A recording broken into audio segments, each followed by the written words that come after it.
Hi, guys, and welcome back to the Tested podcast, Way to Enlightenment. With Glenn Radcliffe. Today is our first episode. We're going to talk about a really important topic where I think a lot of us have come to realize this over the years. You have that voice in your head, and where does it come from exactly? And how do we work with that and deal with that? And Glenn's going to explain that to us in really well detail today. So, Glenn, thank you so much for being here, and take it away. Share with us the voice in our head and how we can work with that. Well, thank you, Ashley, for that nice introduction. I appreciate it. The voice in the head, well, let's start at the beginning. You come in from another life, so you're carrying certain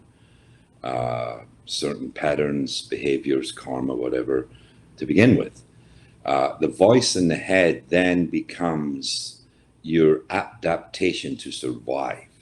And what I mean by that, we have a mammalian brain. A mammalian brain is a prehistoric brain, oscillates to protect you, flight or fight mechanism when your comfort zone is violated. So that's innate within everyone to survive. In fact, we've gone beyond that. We have a frontal cortex, which is the executive center, which is more connected to the heart and wisdom and truth. But if that's blocked through fear, like wearing a blindfold, you'll still get lost. So what happens is at the beginning, we inherit, our karma, the neurotic tendencies of our parents, and the false world that's been created here. And so we tell ourselves a story, and it's just nothing more than a story. And this story, through repetition of thoughts, behaviors, and patterns, becomes a habit, and the habit becomes your personality, and the personality becomes your erroneous perception of reality based on the illusion of you need to be safe all the time. So what happens is you become the story, and it's like a loop, a tape recorder in your brain. It keeps going over and over and over again. So if you were hit by a blue car when you were 5, when you see a blue car, you have what's called a crystallized emotion, and you're going to do that. Because the nervous system is connected to that pattern, and that pattern oscillates with the previous experience.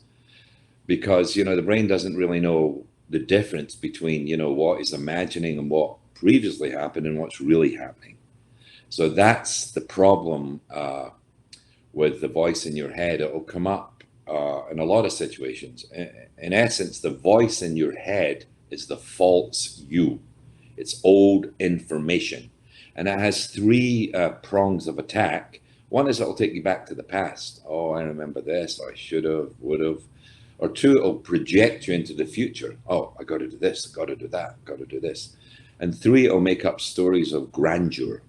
I'm this great person. Oh, this is So these are the 3 prongs that the voice in the head has to detach you from truth and reality.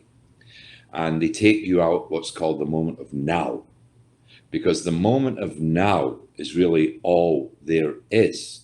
There's nothing wrong now, right? But when we're having a cup of tea, we'll be thinking, oh, I gotta have a cup of tea, then I need a sandwich and I go out.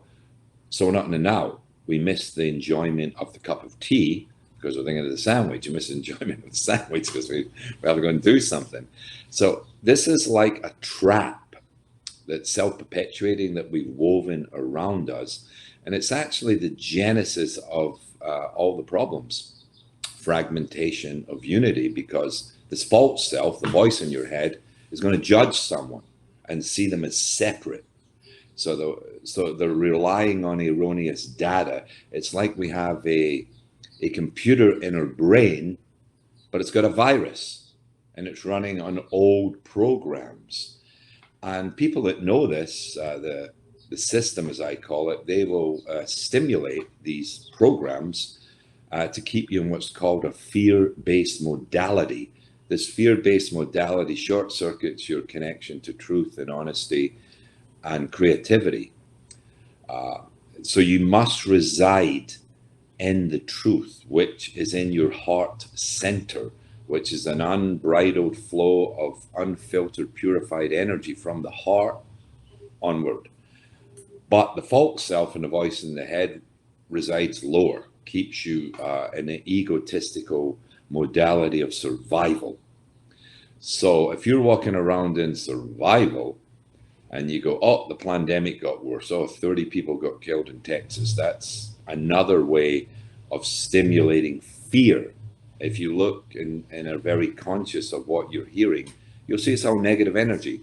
And that negative energy is generated by the system. You never hear on your Apple phone, oh, this fantastic thing happened, this. It's always hurricanes and death and this and this.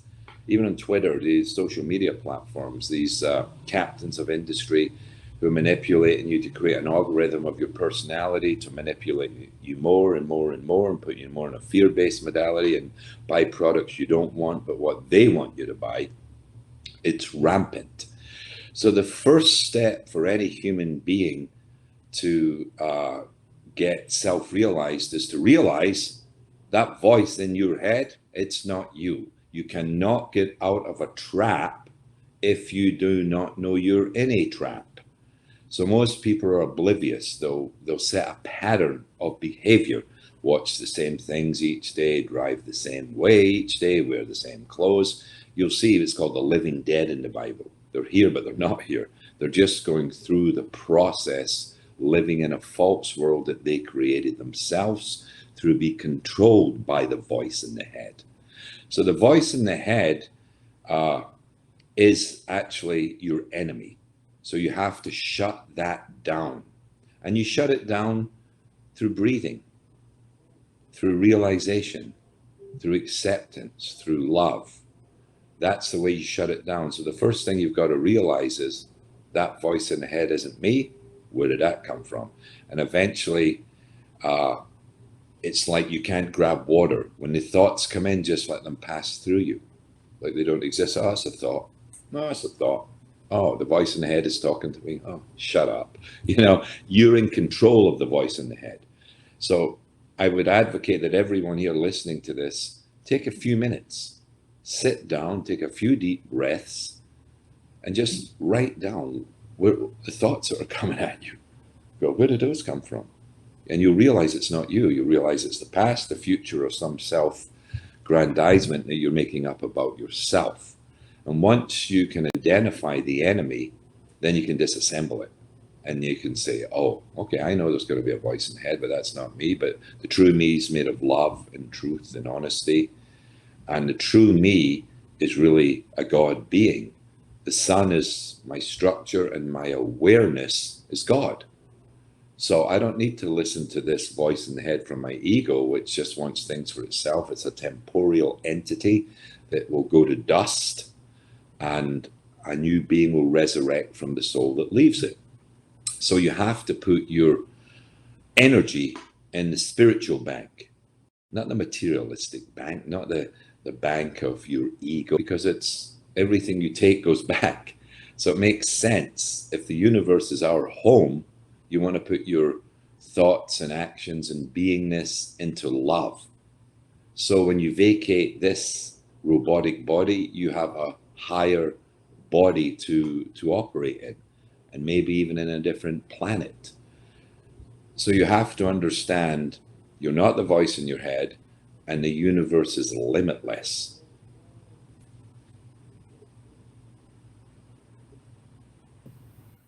I love the what you said about you can't get out of a trap unless you know that you're in it.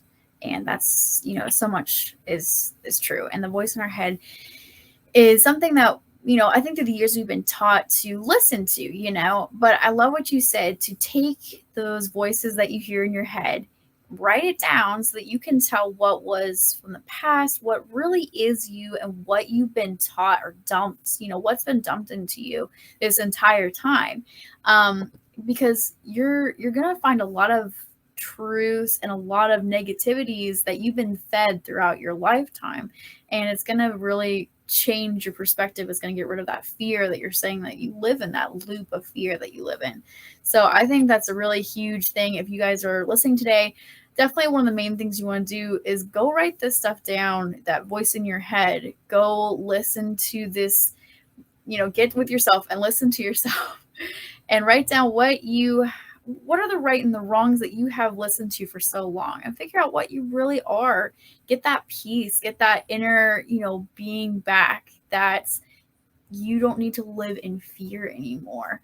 It's super important, especially in this day and age, where things are getting so difficult with life, and it's really important that we have that strong structure of peace and love as a foundation. And it's just really important to take that message and share that with others too. So grab a friend, do that with somebody that you know and love, and get that opportunity to kind of connect with yourself and to create more love and peace with you and your friends and everything as well.